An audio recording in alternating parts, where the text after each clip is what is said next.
Titiisin na ng mga partiba ang mga foreign POGO worker na hindi pa rin na ipapadeport paalis ng Pilipinas. Pati ang mga LGU mag-iinspeksyon na rin sa mga paupahan para masawata ang mga POGO. Nasa frontline ng balitang yan, si Camille Samonte.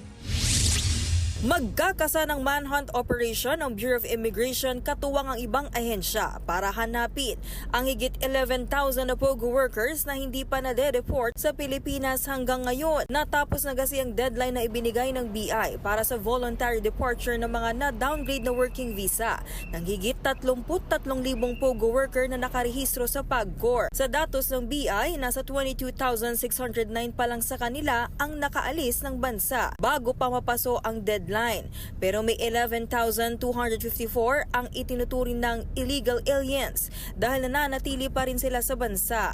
Sabi ng BI, uutusan nila ang mga POGO company na isuko ang mga POGO worker nila na maaring nagtatago dahil kung hindi ay kakasuhan din sila. Well, yung first action natin is to compel the companies to surrender their employees na maaring nagtatago pa. Kung sakali po na tinatago ng mga kumpanya nila, they may be charged. Pwede po natin silang kasuhan for harboring illegal aliens. Giit ng BI, mahalaga na matugis ang mga POGO worker na nandito pa rin ngayon dahil maaaring sila ang magpatuloy ng operasyon rito. Ang naririnig po nating reports is that na merong mga breakaway groups of less than 10 individuals sa mga residential areas.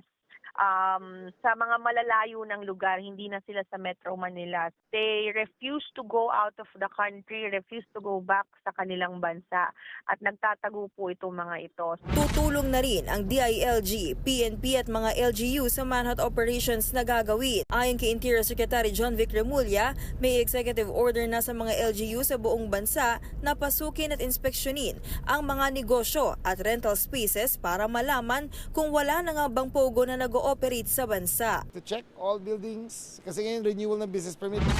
So they have the power to inspect all buildings, inspect all real property taxes, all real property units. So they have the power to go in, to inspect all the machineries, and instead doing, makikita nila kung may operations na wala.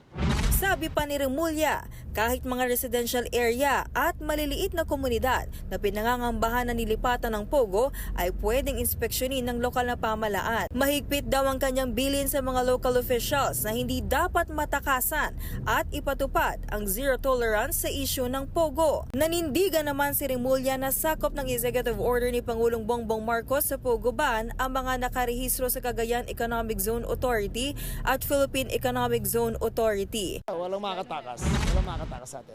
No tolerance, zero tolerance. Basta nagkamali kayo, pasensya na tayo. Nagbabalita mula sa Frontline, Camille Samonte, News 5. Mga kapatid, Julius Babaw po. Iba na ang may alam at may pakialam sa panahon ngayon. Para sa frontline ng mga balita, mag-follow at mag-subscribe sa social media pages ng News 5.